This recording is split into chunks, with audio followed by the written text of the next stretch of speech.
পাক্কা মুমিন আপনাকে যুক্ত করা আছে, বলেন। হ্যালো। হ্যাঁ, বলেন। আচ্ছা আসিফ ভাই, আপনি যে মিথ্যাচার গুলো করেন সেগুলো কি ঠিক?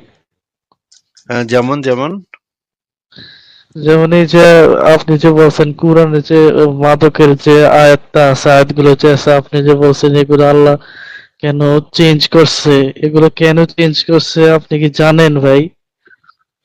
না, চেঞ্জ করছে নাকি করে নাই আগে এটা শিওর হয়ে নেন, যে চেঞ্জ করছে নাকি আল্লাহ কি আয়াত চেঞ্জ করছে নাকি করে নাই চেঞ্জ সেটা আগে ক্লিয়ার হই।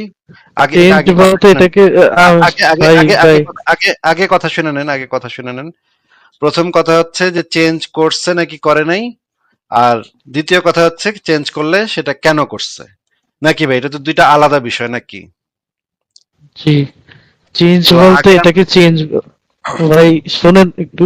না না চেঞ্জ চেঞ্জ বলতে বলতে তো এটাকে চেঞ্জ বলতে চেঞ্জ, তো এটা চেঞ্জই চেঞ্জ বোঝায়। না ভাই, এটা চেঞ্জ এটা তো না ভাই, এটাকে আপডেট, আপডেট বলে ভাই। আর আপডেট আমি আপডেট আপনাকে করলেই তো আমি আপডেটেড তো আমি আপনাকে আপডেটেড আপডেটের প্রয়োজন। ওই কথার মাঝখানে কথা বলেন না বারবার, হ্যাঁ। একটু কথাটা আগে শুনে নেন।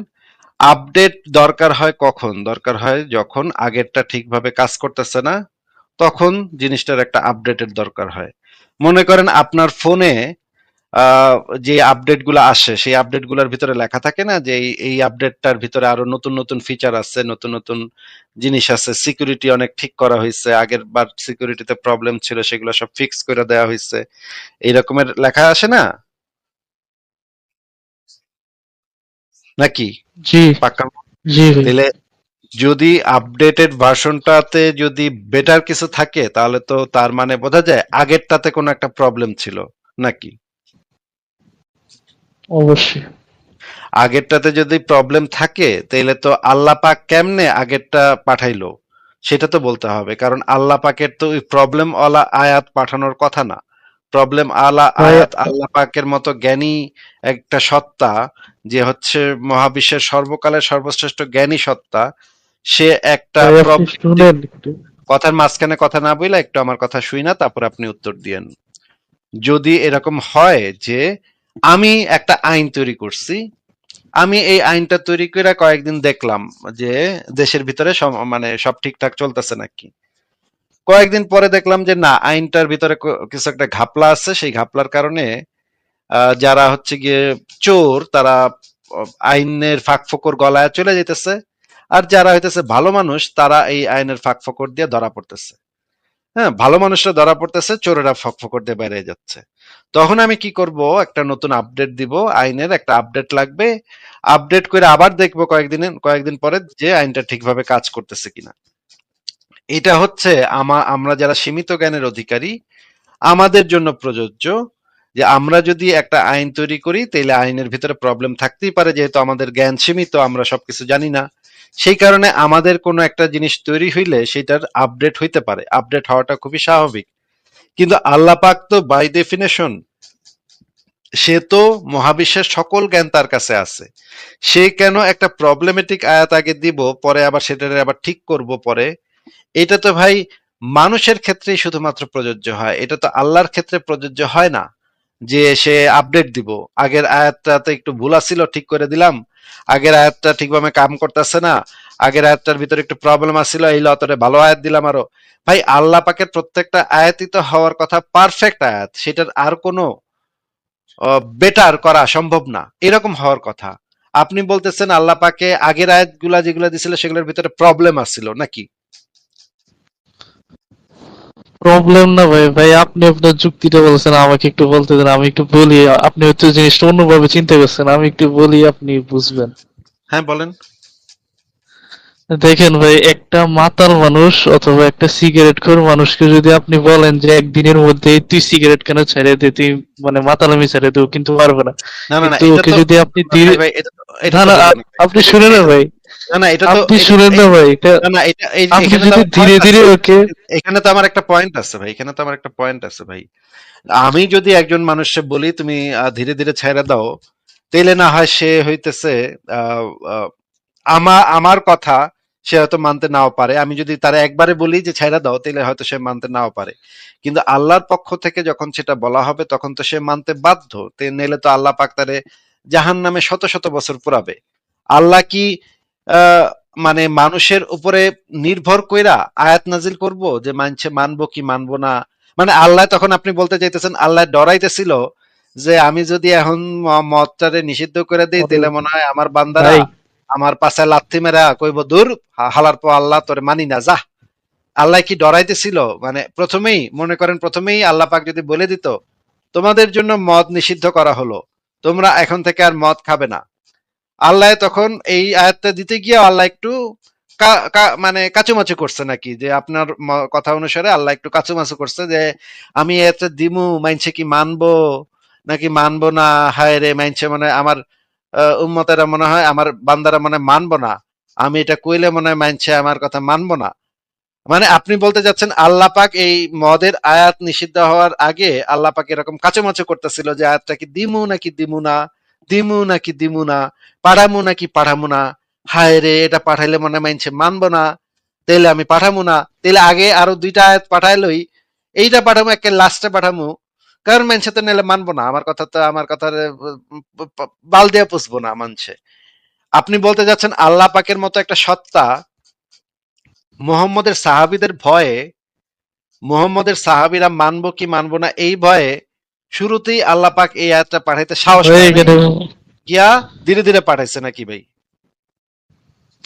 ভাই আমি তো মানা না মানার কথা বলিনি না, আমি এখানে পসিবিলিটির কথা বলছি। এখানে যদি সেইটাই, একটা সেটাই তো মানুষের আপনার পক্ষে আপনার ভাই এখানে আপনার মানা কথা না থেকে, মানার কথা তো বলি আপনার নাই ভাই। কথা থেকেই, আপনি আপনার কথা যদি থেকেই তো, মানেন, আপনার কথা থেকেই তো এই জিনিসটাই তো বোঝা গেল মানলেই তো ভাই, আপনার ভাই আপনার পসিবল না কথা ভাই থেকে, আপনি। ভাই আপনার কথা থেকে তো এই জিনিসটাই বোঝা গেল যে আমি যদি ফার্স্টই তারে কই সিগারেট খাওয়া ছেড়ে দাও তাহলে তো সে মানবো না, তারে ধীরে ধীরে মানাইতে হইব। এইটা যখন আপনি বললেন তখন তো আপনি আসলে এই জিনিসটাই আমাদেরকে বুঝাইলেন যে আল্লাহ তখন কাচুমাচু করতেছিল যে পাঠামো নাকি পাঠামো না, হায় রে মনে হয় বান্দারা মানবো না, না এটা আগে পাঠামো না, মদ খাওয়া নিষিদ্ধ এই কথা কইলে পাবলিকে আমারে লাত্তি মারবো। আচ্ছা ঠিক আছে, আস্তে আস্তে কই, একটু চিপা চিপা দিয়ে দিয়ে একটু একটু করে কই, হ্যাঁ। এইগুলো তো ভাই বলে হচ্ছে গিয়ে মনে করেন বান্ধবী থাকে না, মানুষের গার্লফ্রেন্ড থাকে, গার্লফ্রেন্ড মানে একটা আইফোন চাইতেছে, ভাই আইফোন চাওয়ানোর সময় ফার্স্টই তো আসলে আইফোনের কথা কইলে তো আমি দিব না তার কিনা, তখন সে ফার্স্টে কয় আমার একটা, আমার ফোনটা না নষ্ট হয়ে গেছে, আমি কইলাম ও আচ্ছা নষ্ট হয়ে গেছে, আচ্ছা। তখন আবার কইলো যে আমার না একটা নতুন ফোন কেনা দরকার, তা আমি কইলাম ও আচ্ছা নতুন ফোন কেনা দরকার, ঠিক আছে 10,000 টাকা দিয়ে একটা নতুন ফোন কেনা যায়, অসুবিধা কি? তখন আবার একটু চিপা দিয়ে কইতেছে না আমি দেখলাম আইফোন না অনেক ভালো। তো আমি বললাম আইফোন ভালো, আচ্ছা ঠিক আছে আইফোনই কিনুম নে, আইফোন পুরান আইফোন পাওয়া যায় বাজারে কম টাকায়, কিনুম নে। তখন আবার বান্ধবী আবার চিপা দিয়ে কইলো না এখন না নতুন আইফোন 17 বেরিয়েছে। এইভাবে আস্তে আস্তে স্টেপ বাই স্টেপ আমার মানে মানে বান্ধবী যে কথা কইলো এই কথাগুলা এগুলা কইলো হইতেছে, সে ফার্স্টই বুঝছে যে আইফোন 17 যদি ফার্স্টই কয় তাহলে আমি এক কথাতে তারে ধুর হালি চুপ থাক এরকম করে তারে ইয়া করে দিমু। এই জন্য সে চিপা দিয়া দিয়ে একটু একটু একটু একটু একটু একটু করে কইতাছে যেন তা সে যেন তার ইয়াটা তারটা যেন আমি মানি। এখন ভাই এই জিনিসটা তো এই যে এই রকমের একটা গার্লফ্রেন্ডের ক্ষেত্রে প্রযোজ্য হয়, অন্য কোনো মানুষের ক্ষেত্রে প্রযোজ্য হয়। আল্লাহর তো সেই সীমাবদ্ধতা থাকার কথা না যে মানছে মানবো কি মানবো না। আরে আল্লাহর কথা ভাই আবার মানবো না, সাহাবীরা আল্লাহর কথা মানবো না, এটা কেমনে হয়, এটা কিভাবে ভাই সম্ভব? আল্লাহ কইবো, এটা তো আল্লাহ আবার এটা নিয়ে মানে কাচুমাচু করতেছে আমি পাঠামো নাকি পাঠামো না, আয়াত দিমু নাকি দিমু না, দিলে কি মানবো নাকি মানবো না। আল্লাহ ডিসিশন নিতে পারতেছে না, আল্লাহ টেনশনে আছে যে আমি তো পাঠাইলে তো পাঠাইতেই পারি ভাই কিন্তু মাইনছে তো মানবো না। আপনি তো ভাই পুরা আল্লাহরে পুরা ফকিন্নির বাচ্চা বানায় দিচ্ছেন ভাই, আপনার কাছে আপনি যে এসব আল্লাহর বললেন না, কথা এগুলো কইতেছেন, বললেন। আপনি যে আল্লাহর কথা কইতেছেন এ তো ফকিন্নির ফকিন্নি, এ তো মানে একেবারে জাত ফকিন্নি। ওই যে 1 টাকা 1 টাকা করে চায় মানুষের কাছে, 1 টাকা 1 টাকা করে চায়। আপনি তো আল্লাহর একেবারে জাত ফকিন্নি বানায় দিলেন ভাই, আপনি তো আল্লাহরে আপনি সর্বশক্তিমান সর্বজ্ঞানের অধিকারী মনে করেন না? এত ভাই আপনি সর্বশক্তিমান আমার যে একটা, কথাটা বুঝছেন? আপনার কথা তো বুঝেই তো আমি এই কথাগুলো বলতেছি ভাই যে এখানে তো মানে আপনার আল্লাহ আপনি যে বলতেছেন কাকুতি আল্লাহর মিনতি, যে সীমাবদ্ধতা, ভাই আপনার একটু আল্লাহ আমার কাচুমাচু কথাটা শুনেন। করতেছিল, ভাই আপনার আল্লাহ আমি কাচুমাচু বুঝছি আপনি করতেছিল, কি বলতে চাইছেন আপনি। আমি বুঝছি ভাই, আপনি ভাই কি আপনি বলতে আল্লাহ চাইতেছেন কাছামাছি আমি করবো কেন? বুঝছি। আল্লাহ পাক একটা হুকুম দিছে। কাছাকাছি কেন? তা কাছামাছি তো হইলো এটা, যে এই যে একবারে কইতে পারলো না যে তোকে লেগে মদ নিষিদ্ধ করে দিলাম, তোরা আরে মদ আর খাবি না। মাইনছে শুনবো, তোরা মস্তিষ্ক রে শুনবি না মানে? তোরা শুনবি না মানে হালার পর হালা, তোরা শুনবি না মানে? না ভাই, শুনলে তো করে জাহান্নামে নিয়া আপনি অনন্তকাল পোড়া মরে। হালার পর মোহাম্মদ দেখেন সাহাবী, দেখেন ওই ভাই আবু ভাই বকর, ওই আলী, কথার আসলে মাঝখানে কথা বলবেন না। আচ্ছা মিউট করে রাখতেছি। আর কথার মাঝখানে আপনি কথা বলতেছেন, এই জন্য মিউট করে দিলাম। হ্যাঁ, এই যে আল্লাহ কইব, ওই হালার পর হালা আলী, তোরে কইছি মদ খাবি না, তুই খাবি না, এক্কের হাইরে আলাম, তুই যদি মদ আর মুখে দিছস এক্কেরে শেষ, হ্যাঁ, খবর আছে তোকে। এইভাবে আল্লাহ এমনে কথা কইব। আল্লাহ তো বাপের বেটা আব্দুল্লাহ, তাই না? সে কইবে এমনে কথা যে এত করে মদ নিষিদ্ধ করে দিলাম, তোর আজকে থেকে আর খাবি না, খাইবো না। ওরা ওদের যখন নিষিদ্ধ করবো আল্লাহ, তখন ওরা এক কথায় কইব, হ আল্লাহ ঠিকই কইছো, আমরা খাবো না। ওরা তো হইতেছে বান্দা, ওরা হইতেছে দাস, মানুষ হইতেছে আল্লাহর দাস, আল্লাহর হুকুমের গোলাম। তাহলে মাইনছে মানবো কি মানবো না এই চিন্তা করে আল্লাহ আসমানের উপরে বয়ে বয়ে বয়ে মাথা চুলকাইতেছে, হায় রে এটা আমি দিমু, ভাই দিলে তো, দিলে তো ওই ভাই আমি আলী তো বেশি বুঝছি মদ ভাই। খায়, আলী তো বেশি মদ খায়, আলী তো আমার কথা মানবো না। আলী কইব আরে ধৈর্য, আল্লাহর মায়েরে বাপ, আমি মদই খামু, আল্লাহর মায়েরে বাপ বইলা সে আবার মদ গিলা শুরু করব। এই যে আল্লাহ, যে আপনি আল্লাহরে যে ভাই কোথায় নামাইছেন, আপনি যে আল্লাহরে কিভাবে বেইজ্জত করছেন, এটা তো ভাই পাবলিকে শুনতেছে আপনার কথা। আপনি আল্লাহর একেবারে মানিজ্জত মেরে দিছেন। আল্লাহ পাকের মতো ভাই একটা আপনি আমার কথা সর্বশক্তিমান, বুঝতেছেন না ভাই। আল্লাহ পাকের মতো একটা সর্বশক্তিমান সত্তা, সেটা তো মান সম্মান পুরা কেলেঙ্কারি করে দিছেন ভাই ভাই। এখানে আল্লাহ পাকের সীমাবদ্ধতার কোনো প্রশ্নই আসে না ভাই, আমি এখানে তাহলে আল্লাহ পাক এই পসিবিলিটির কথা কাচুমাচু বলতেছি। কাচুমাচু দেখেন কেন আল্লাহ পাক করবো? আল্লাহ জানে আল- যে আল- কার পক্ষে আল্লাহ পাক, কোনটা পসিবল, আল্লাহ সেটা পাক আল্লাহ পাক দিলে এই জানে। যে, আচ্ছা মূর্তি পূজা কি এক কথায় আল্লাহ নিষেধ করে দেয়নি? হ্যাঁ কিন্তু সেটা তো এটা পসিবল কি, ছিল ভাই। এটা আপনি কিভাবে পসিবল আপনি ছিল? এত হাজার আপনি বছর ধরে মানুষ, আপনি হাজার বছর ধরে ভাই মানুষ আপনি মূর্তি পূজা করতেছে, হাজার বছর ধরে মানুষ মূর্তি পূজা করতেছে, কিন্তু এই যে আপনার ওই আল্লাহ জিনিসটা কইছে, যদি আপনি একটু একটা মানুষকে আপনার ভালোভাবে আল্লাহ, বুঝান তাহলে সে বুঝবে। না এটা তো কিন্তু ভালোভাবে, একটা ভালোভাবে সিগারেট বোঝালে খোর, কেমনে বুঝবে? না না, এটা তো ভালোভাবে, একটা ভাই মাতাল এটা মানুষকে তো ভালোভাবে আপনি বোঝানো, ভাই ভালোভাবে বোঝানো মূর্তি পূজা বন্ধ করার জন্য, যে আল্লাহ পাক এক কথা কইছে, মূর্তি পূজা বন্ধ হয়ে গেছে, একবার মূর্তি টুর্তি ভাঙ্গা ভিঙ্গা সব শেষ করে দিছে এরা, তাই না? কিন্তু আপনি কইতেছেন এই মানে মদের ব্যাপারটা নিয়ে আল্লাহ একটু ইয়া। আচ্ছা বলেন তো যে কোনটা সবচেয়ে ভয়ঙ্কর অপরাধ, এই যে মানে শিরকের অপরাধ বেশি ভয়ঙ্কর নাকি মদ খাওয়ার অপরাধ বেশি ভয়ঙ্কর? অবশ্যই শিরকের। তাহলে শিরকের অপরাধ আল্লাহ এক কথায় বন্ধ করে দিতে পারলো, যেটা হচ্ছে সবচেয়ে মানব জাতির জন্য আল্লাহ পাকের মতে ভাই মানব জাতির জন্য সবচেয়ে ভয়ঙ্কর অপরাধ, ভাই কিন্তু এটা সেটা আল্লাহ তো এক কথায় বন্ধ করে পসিবল দিতে ভাই, পারলো। এখানে এটা পসিবল পসিবিলিটি কেমনে? ম্যাটার করতেছে ভাই। না না, এটা পসিবল কেমনে? হাজার ওই বছর ধরে এটা যারা তো ভাই একটা চিন্তার হাজার বিষয়, বছর, কিন্তু একজন মানুষ সিগারেট খায় বিড়ি খায়, আপনি কি একদিনে ওকে মাতালামি থেকে ইয়ে করতে বের করে আনতে পারবেন ভাই? যদি এটা কি আল্লাহ কয় তাহলে তো পসিবল একদিনে, একদিনে? একদিনে সম্ভব। আল্লাহ কইলে তো কেমনে একদিনে সম্ভব। পসিবল? যাদের, যাদের মনে ঈমান আছে তাদের জন্য অবশ্যই সম্ভব। কেন? এই যে যখন তারা, যখন একবারে বন্ধ করলো, তার সেই দিনে তো মানুষজন মদ খাইতেছিল, খাইতেছিল না? যেদিন মদ নিষিদ্ধের আয়াত নাজিল হইলো, সেদিন তো মদিনার ঘরে ঘরে মদের ডিপ, বড় বড় ড্রাম এভাবে ফালায় দিছে, নাকি ভাই? কিন্তু ও তখন কিন্তু হ্যাঁ কিন্তু তখন কিন্তু পুরা ওদের মদিনা, যে মদের যে মদিনাতে তো, পুরা হ্যাঁ হ্যাঁ মদিনাতে তো মদের ওদের যে বন্যা বয়ে গেছে। কথার মাঝখানে কথা বলেন না ভাই, একটু কথাটা শুনে নেন। পুরা মদিনাতে তো সেই দিন মদের বন্যা বয়ে গেছে, নাকি? হ্যাঁ তাহলে কি মদ কি কমায় দিছিল তারা? আল্লাহ কইছে আস্তে আস্তে কমায় আনতেছিল তারা? এরকম কোন প্রমাণ দেখাতে পারবেন যে ওই প্রথম আয়াতটা নাজিল হওয়ার পর সাহাবীর একটু মদ কমায় দিল, তারপর আয়াতটা নাজিল হওয়ার পর আরেকটু কমায় দিল, তারপর আয়াতটা নাজিল হওয়ার পর অবশ্যই আরেকটু কমায় দিল, এরকম তো কোনো, আপনার কাছে আপনি কোনো রেফারেন্স দেখাতে পারবেন না যে তখন আস্তে আস্তে করে মদ কমায় দিচ্ছিল? না এরকম কোন ভাই, রেফারেন্স কিন্তু আপনার কাছে নাই? যেহেতু তারা আল্লাহকে যেহেতু মানতো, রাসূল সাল্লাল্লাহু আলাইহি ওয়াসাল্লাম সকল কথা বিশ্বাস এটা করতো, একটু প্রমাণ তাহলে দেখান, প্রমাণ অবশ্যই তারা দেখান যে, নিজের উপর একটু কন্ট্রোল প্রমাণ, আনছিল ভাই। প্রমাণ দেখান, প্রমাণ এরপর দেখান আস্তে যে, আস্তে প্রমাণ দেখান যে আস্তে আস্তে করে তারা কমায় দিচ্ছিল, সেটার প্রমাণটা দেখান। আপনার কাছে কোনো রেফারেন্স আছে যে এই হাদিসে লেখা আছে যে আস্তে আস্তে মানুষ তখন কমায় দিতেছিল, তারপরে ওই যে ওই আয়াতটা নাজিল পর এক নাজিল হওয়ার পর একবার বন্ধ করে দিল, এরকম তো কোনো প্রমাণ আপনার কাছে নাই। বরঞ্চ আমার কাছে প্রমাণ আছে যে যেই দিন মদ নিষিদ্ধ হয়েছিল সেই দিন মদিনার ঘরে ঘরে বিরাট বিরাট ডিব্বা মদ এভাবে ফালায় দেওয়া হইতেছিল, এবং পুরা মদিনায় মোটামুটি বন্যার মতো হয়ে গেছিল, সেই মদের একের বন্যার মতো হয়ে গেছিল। তাহলে এত মদ মানুষ রাখছে ঘরে, যদি কমায় দিয়া থাকে তাহলে এত মদ রাখছে কেন করে? আচ্ছা, আপনাকে আমি তাইলে এই নাসেখ এবং মানসুখের আয়াতগুলা আবার একটু বাইর করি এবং সেখান থেকে আমরা একটু অ্যানালাইসিস করি যে সেখানে কি বলা আছে, সেই জিনিসগুলো আমরা একটু দেখি। আপনি একটু দেখেন, আমাদেরকে একটু পড়ে শোনান তো ভাই। যে আহ,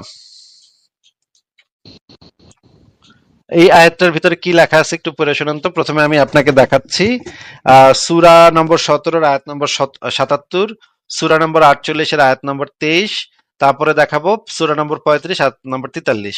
আপনি এই যে আল বায়ান ফাউন্ডেশনের অনুবাদটা একটু পড়ে শোনান তো আমাদের, কি লেখা আছে। তাদের নিয়ম অনুসারে যাদেরকে আমি আমার রাসূলদের মধ্যে তোমার পূর্বে পাঠিয়েছিলাম এবং তুমি আমার নিয়মে কোনো পরিবর্তন পাবে না। এই যে তুমি আমার নিয়মে কোনো পরিবর্তন পাবে না, মানে আল্লাহর নিয়মের মধ্যে কোনো পরিবর্তন হয় না, তাই না ভাই? ও হ্যাঁ। আচ্ছা, ঠিক আছে, পরের আয়াতটাতে দেখি আমরা কি বলা আছে। আর তুমি আল্লাহর নিয়মে কোনো পরিবর্তন পাবে না, মানে আল্লাহর নিয়মে কখনো কোনো পরিবর্তন হয় না নাকি? আরেকটা জায়গায় অনুবাদে বলা আছে আল্লাহর বিধানে কোনো পরিবর্তন পাবেন না, নাকি ভাই? এই জিনিসটা তো বলা আছে কোরআনে। হ্যাঁ। আচ্ছা, আরেকটা আয়াত দেখি আমরা, এই আয়াতে দেখি কিন্তু তুমি আল্লাহর বিধানের কখনোই কোনো পরিবর্তন পাবে না, কিন্তু তুমি আল্লাহর বিধানের কখনোই কোনো পরিবর্তন পাবে না, এবং তুমি আল্লাহর বিধানের বিধানের কখনোই কোনো ব্যতিক্রমও দেখতে পাবে না। এই কথাটার মানে কি ভাই, একটু বুঝাই দেন তো। ও,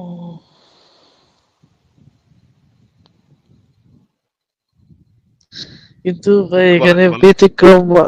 ব্যতিক্রম মানে তো চেঞ্জ বোঝাচ্ছে, কিন্তু আমি তো বলছি যেটা আপডেট, সেটা তো না না, চেঞ্জ আপনাকে ছিল যেটা না। জিজ্ঞেস করছি এখানে যেটা লেখা আছে সেটা একটু বলেন, যে কখনোই কোনো পরিবর্তন এবং ব্যতিক্রম কিছুই পাওয়া যাবে না।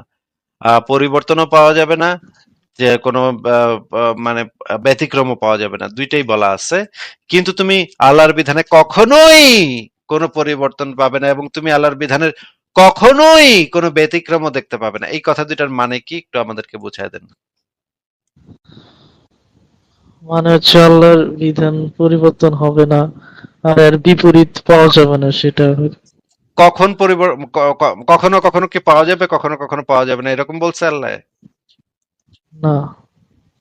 আচ্ছা, তাহলে তার আল্লাহ কি বলছে? আল্লাহ বলছে কখনোই কোনো পরিবর্তন পাবে না, কখনোই কোনো ব্যতিক্রমও দেখতে পাবে না। ব্যতিক্রম মানে কোনো সামান্যতম চেঞ্জও যদি হয় তাহলে সেটা ব্যতিক্রম হয়ে যায়, তাই না? মনে করেন একটা সামান্য চেঞ্জও যদি হয়, মনে করেন আপনি যদি আজকে চুল কাটায় আসেন, তাহলে আপনি তো ব্যতিক্রম হয়ে গেলেন নাকি? হ্যাঁ। কিন্তু আপনি তো একই মানুষই আছেন, কিন্তু আপনার চুল কাটার কারণে আপনি আগের থেকে একটু পরিবর্তন হয়েছেন নাকি? কি? মানুষ তো একই আছেন, কিন্তু আপনার আগের আমির সাথে পরের আমি একটু ব্যতিক্রম আছে নাকি? হ্যাঁ। তাহলে মানে হচ্ছে সামান্যতম পরিবর্তনও যদি হয়, সামান্যতম পরিবর্তনও যে আল্লাহ করে না, সামান্যতম পরিবর্তনও পাবে না, কখনোই ব্যতিক্রমও পাবে না, এটা তো আল্লাহর নিজেরই কথা নাকি আমি বানাইছি ভাই? আল্লাহর কথা। আচ্ছা, আল্লাহর কথা যদি এটা হয়ে থাকে তাহলে আবার আল্লাহ, আবার এই একই আল্লাহ আবার আহ পরে কইছে যে কোনো আয়াত রহিত কিংবা ভুলিয়ে দিলে তা থেকে উত্তম, মানে আল্লাহ একটা আয়াত দিয়া কইতেছে যে তার থেকে উত্তম আয়াত বা তার মতো আনয়ন করি, মানে আর এর আগে যেটা আয়াত দিছিল তার থেকেও। ভাই, কোরআনের প্রত্যেকটা আয়াতই তো উত্তম, সর্বোত্তম, এর থেকে উত্তম তো আর হওয়া সম্ভব না। তাহলে এর থেকে আবার উত্তম আল্লাহ করে কেমনে? মানে পারফেক্ট থেকে কি আবার বেশি পারফেক্ট করা যায়?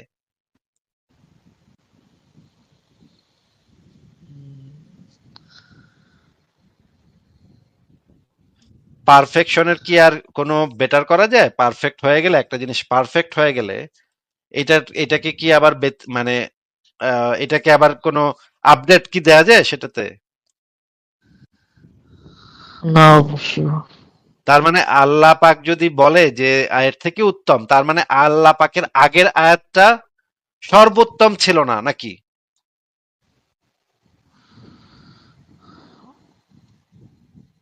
ছিল, কিন্তু ভাই সর্বোত্তম মানুষের থাকলে আবার মধ্যে এর থেকে উত্তম কিভাবে সম্ভব? সর্বোত্তম থাকলে তো এর থেকে উত্তম সম্ভব না। ভাই সর্বোত্তম থাকলে মানুষের এর থেকে পক্ষে আবার উত্তম পসিবল সম্ভব নাই হয়? কারণে ভাই হয়তো সর্বোত্তমের থেকে উত্তম কিভাবে সম্ভব? সর্বোত্তম বাই ডেফিনেশনই তো এটা সর্বোত্তম, সবকিছুর থেকে উত্তম। তাহলে আর এর থেকে তো বেশি সম্ভব না উত্তম করা।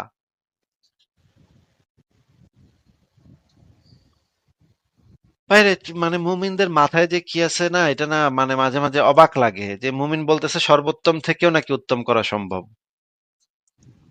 আল্লাহ পারে। ভাই আল্লাহ কেমনে পারবে? এটা তো সর্বোত্তমের মানে উত্তম করা সম্ভব না তো। বাই ডেফিনেশন সর্বোত্তম হইতেছে সবচেয়ে উত্তম। আহ আচ্ছা ঠিক আছে, আমরা দেখি যে কি কি আয়াতকে আল্লাহ পাক মানে মানসুখ করছে। হ্যাঁ, মানসুখ করার আয়াতগুলো আমরা একটা একটা করে দেখি এবার। যে একটা আয়াত মানসুখ করছে যে আহ, মনে করেন ওমর আহ, একবার ভাই ভাই মানসুক শব্দের অর্থটা একটু বুঝতেছি না। মানসুখ মানে রহিত। হ্যাঁ, আচ্ছা আচ্ছা। আমরা একটু দেখি যে একটা মজার ব্যাপার আছে যে আহ, ওমর কি কি কাজ করছে, ওমরের একটা কাজ আমরা একটু দেখি। ওমরের কারণে একটা আয়াত মানসুখ হয়ে গেছে, সেই জিনিসটা আমরা একটু দেখি। আচ্ছা আসিফ আহ ভাই, আমি কি আমার একটা পয়েন্ট মনে পড়ছে, আমি কি একটু বলতে পারি? আচ্ছা বলেন। আমি আপনার সংশয় ডট কম এর একটা লেখা পড়ছিলাম যে আপনি লিখছিলেন নাস্তিকদের আইকিউ নাকি বেশি থেকে। তো আমি ওই দিন ফারাজ ভাইকে সেটা জিজ্ঞেস করছিলাম। ভাই বলছে উনি নাকি পড়ে নাই, তাই জানে না। তো আমি আপনার কাছে জানতে চাই এটা কেমনে পসিবল হয়। এটা মানে গবেষণাতে পাওয়া গেছে যারা ধর্ম বিশ্বাস করে না তাদের গড়পড়তা আইকিউ লেভেল বেশি থাকে, আর যারা ধর্ম বিশ্বাস করে তাদের গড়পড়তা আইকিউ লেভেল কম থাকে। এটা আমি আপনাকে, এটা গবেষণাতে পাওয়া গেছে, আমি আপনাকে সেই গবেষণাটা বের করে দেখাবো। এটা আমাদের গবেষণা না, এটা আন্তর্জাতিকভাবে স্বীকৃত একটা সংগঠন গবেষণা চালাইছে আইকিউ টেস্টের, সেখানে এটা পাওয়া গেছে। সেটা আমি আপনাকে পরে দেখাচ্ছি, সেটা আপনি একটু হাতে রাখেন। আগে এই জিনিসটা একটু ক্লিয়ার হয়ে নেই যে ওমর যে একটা কাম করছিল, সেই কামের কারণে যে আল্লাহ পাকের আয়াত পরিবর্তন করতে বাধ্য হইলো, আল্লাহ পাক যে তার বিধান পরিবর্তন করলো, সেটা আমরা একটু দেখি। এখানে দেখেন যে তাফসিরে জালালাইন প্রথম খণ্ড, আপনি একটু পড়ে শোনাবেন আমাদেরকে কি লেখা এখানে? ভাই একটু বড় করে দিলে ভালো হয়। আচ্ছা আমি তাহলে এখান থেকে পড়েন তাহলে, দাঁড়ান দেখি। আহ আচ্ছা এখান থেকে পড়েন তাহলে, এটা বড় আছে। আচ্ছা, বাগবি বলেছেন, ইসলামের প্রথম দিকে আসার নামাজের আগে যদি কেউ শুয়ে পড়তো তবে অবশিষ্ট রাতের জন্য পানাহার ও সহবাস নিষিদ্ধ হয়ে যেত। হযরত ওমর একদিন ওই নিষিদ্ধতা ভেঙে ফেললেন। মানে বুঝলাম না, কি কি করে নিষেধতা ভেঙে ফেললেন? কি করলো? আচ্ছা পড়েন পড়েন দেখি, পুরাটা পড়েন তারপর বোঝা যাবে মনে হয়। পড়েন পাক্কা মুমিন ভাই, পড়েন। পরদিন তিনি রাসূল আব্বাসের নিকট ঘটনাটি জানালেন। তিনি বললেন, উমর, তোমার পক্ষে এমনটা আচরণ শোভনীয় হয়নি। তখন আরো কিছু সংখ্যক সাহাবী দাঁড়িয়ে স্বীকার করলেন যে এরকম ঘটনা আমাদের কাছে ঘটেছে। আচ্ছা, আচ্ছা তখনই তারপরে আয়াতটি অবতীর্ণ হলো। তখন এই আয়াতটি অবতীর্ণ হলো। আচ্ছা ঠিক আছে, সেখানে কি আয়াত আছে আমরা পড়বো নে। এখানে আর একটু বলা আছে, এইটুক পড়েন তো। স্ত্রী সম্ভোগের মাধ্যমে সেই নির্ধারণের অন্বেষী হও। এই কথার মাধ্যমে প্রমাণিত হয় যে সন্তান কামনাই স্ত্রী সম্ভোগের মূল উদ্দেশ্য হওয়া উচিত। ইন্দ্রিয় চাহিদা পূরণেই যেন প্রধান উদ্দেশ্য না হয়। ঠিক রাসূল আছে ঠিক আকদার আছে, বুঝছি সাল্লাল্লাহু বুঝছি। ঠিক আছে বুঝছি বুঝছি। এবার আপনি এই যে এই অংশটুকু একটু পড়েন। উপরের অংশটুকু এই দুইটা অংশ এই সূরা বাকারার পরে যেটা লেখা আছে, অর্থাৎ আল্লাহ তাআলা অবগত আছেন, যে এখান থেকে পড়েন।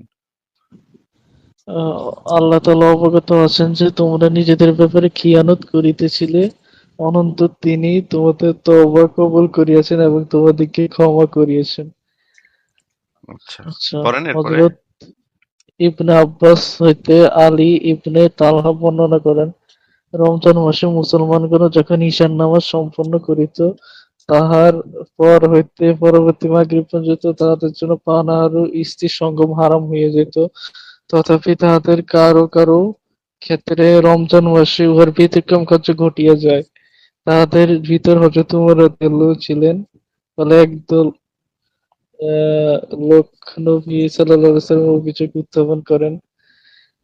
তখন আল্লাহ আচ্ছা তাআলা অবকাশস্থানের এই আয়াত নাযিল করেন।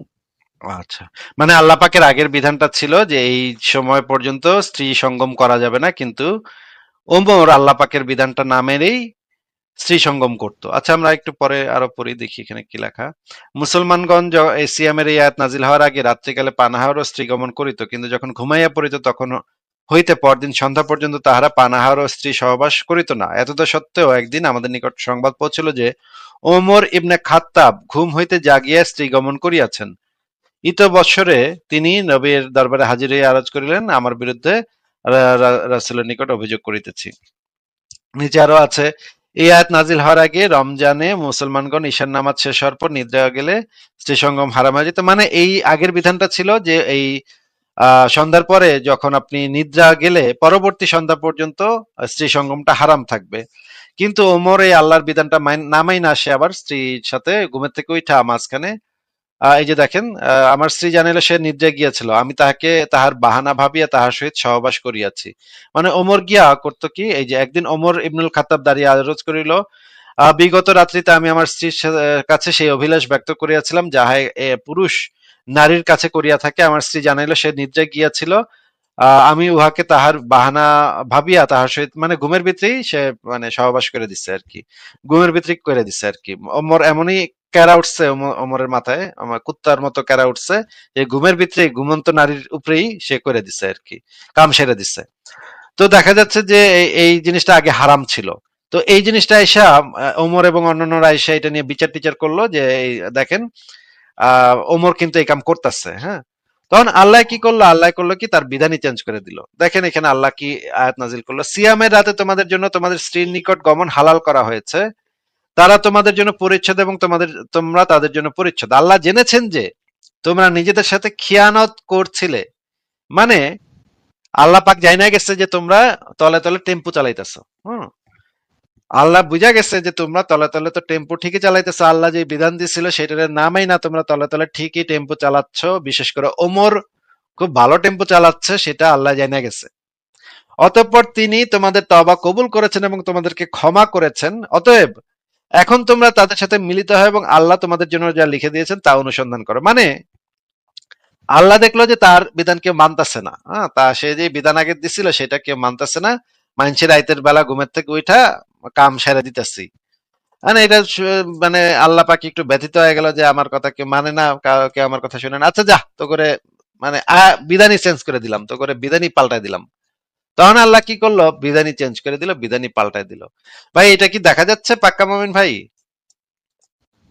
জি ভাই, দেখা তাহলে যাচ্ছে। তো দেখা যাচ্ছে যে আল্লাহ পাক মানে কাচুমাচু করতো এবং মানে যখন দেখতো যে পোলাপাইন বিধান মানতেছে না, আল্লাহ পাকের নিয়ম কানুন মানতেছে না, তখন আল্লাহ পাক কইতো আচ্ছা যা, তো করে তোরা যেটা চাস সেটাই বিধান দিয়ে দিলাম। আবার আগের আয়াতে আল্লাহ বলছিল যে আল্লাহ পাকের বিধানে নাকি কোনো পরিবর্তন হয় না। আচ্ছা আপনাকে আমি জিজ্ঞেস করি পাক্কা মুমিন ভাই, মেরাজের রাতে মুসলিমদেরকে কত রাকাত নামাজ, কত ওয়াক্ত নামাজ ফরজ করা হয়েছিল ভাই? ভাই প্রথমে 50 রাকাত করা হয়েছিল, এরপর কমাইতে কমাইতে 5 রাকাত করা হয়েছে। 5 ওয়াক্ত, আল্লাহ সরি, 5 আল্লাহ কি ওয়াক্ত। তার বিধান কি পরিবর্তন করছিল নাকি করে নাই? আহ, পরিবর্তন করছিল, এটা তো শুনছিলাম যে হযরত মুসা নবী জোরাজুরি করছিল সেই মহানবী কারণেই সাল্লাল্লাহু হোক, আলাইহি ওয়াসাল্লামকে ভাই ভাই মারবেন। কারণটা জিজ্ঞেস করছি না, কারণ যেটাই হোক মনে করেন আপনাকে যখন আমি জিজ্ঞেস করবো যে আপনি কি দুপুরে খাইছেন, আপনি বলবেন যে হ খাইছি। কি দিয়া খাইছি ভাই, আমি তো ভাই শাক দিয়া খাইছি, ডাইল দিয়া খাইছি আর মাছ দিয়া খাইছি, এটা তো আপনাকে জিজ্ঞেস করিনি। আপনাকে জিজ্ঞেস করেছি খাইছেন নাকি খান নাই। খাইলে বলবেন খাইছি, না খাইলে বলবেন খান নাই। কি দিয়া খাইছেন, কেন খাইছেন, কয়টার সময় খাইছেন, এগুলা যদি জিজ্ঞেস করি তখন বললেন, ঠিক আছে? কারণ এই মুহূর্তে জিজ্ঞেস করছি না। আপনাকে যেটা জিজ্ঞেস করছি সেটা হচ্ছে আল্লাহ কি তার বিধানটা পরিবর্তন করছিল নাকি করে নাই? করছিল। করছিল। এবং আল্লাহ পাক যখন শেষবার বিধানটা পরিবর্তন করে তখন আল্লাহ পাক একটা কথা বলছিল যে আল্লাহ তার বিধান কখনো পরিবর্তন করে না, তাই না? তো শেষবার যখন ৫ ওয়াক্ত দিল, ৫ রাকাত ৫ ওয়াক্ত দিল, তখন আল্লাহ ৫ ওয়াক্ত দেওয়ার সময় বলল যে আল্লাহ পাকের বিধানে কোনো পরিবর্তন হয় না। এতগুলা বার পরিবর্তন কইরা শেষে মেশে আল্লাহ পাক কইল যে আল্লাহর বিধানের কোনো পরিবর্তন হয় না। কথাটার তো ভাই মানে বুঝলাম না, এটা তো কেমন কথা, আমি তো মাথা ঘুরাইতেছে। আল্লাহ পাক এতবার করে পরিবর্তন কইরা গিয়া শেষে কয় আল্লাহ পাকের বিধানে কোনো পরিবর্তন হয় না, এটা কেমন কথা ভাই, একটু বুঝান তো আমাদেরকে। আচ্ছা, আমরা হাদিসটা বের করি, হাদিসটা বের করলে আরো পরিষ্কার ভাবে বোঝা যাবে। আচ্ছা, দেখি আমরা হাদিসটা একটু দেখেন, আমরা বুখারী শরীফটা একটু বের করি। আছে হাদিস আমার কাছে সব রেডি করাই আছে। আমরা এই যে বুখারী শরীফের এই হাদিসটা একটু পড়বো এখন। তাওহিদ পাবলিকেশনস, হাদিস নাম্বার হচ্ছে ৩৩৪২ নম্বর হাদিস। এই যে দেখেন, এই লায়লাতুল মিরাজের বর্ণনা দেখা যাচ্ছে ভাই, লায়লাতুল মিরাজের বর্ণনা। হুম, দেখা আর যাচ্ছে। অনেক বড় হাদিস তো, আমরা পুরাটা পড়বো না, পুরাটা পড়তে গেলে অনেক টাইম লাগবে। আমরা এখানে দেখি যে 50 ওয়াক্ত সালাত ফরজ করেছেন, তখন মুসার কাছে গেলে অর্ধেক কমায় দিল, আবার মুসার কাছে গেলে অর্ধেক কমায় দিল, তারপর ৫ ওয়াক্ত সালাত বাকি রইল। তখন এই যে তিনি বললেন, এটা আল্লাহ বলল যে এ ৫ ওয়াক্ত সালাত বাকি থাকলো আর তা সওয়াবের ক্ষেত্রে 50 ওয়াক্ত সালাতের সমান হবে, আমার কথার পরিবর্তন হয় না। এই যে বললো যে আমার কথার পরিবর্তন হয় না, আল্লাহর কথার তো পরিবর্তন তো হইল তো, নাকি? জি ভাই। তো পরিবর্তন হয়ে কইরা টইরা ও, এতবার পরিবর্তন কইরা যদি কয় আমার কথার পরিবর্তন হয় না, এই কথার মানে কি ভাই, বুঝলাম না তো। আমি তো বুঝতেছি না ভাই। আশ্চর্য কথা, বলতেছে কথার এতগুলা বার পরিবর্তন কইরা তো আবার কইতেছে আল্লাহর কথার পরিবর্তন হয় না। এইগুলা মানে ভাই, এইগুলা তো একেবারে কি যে বলবো।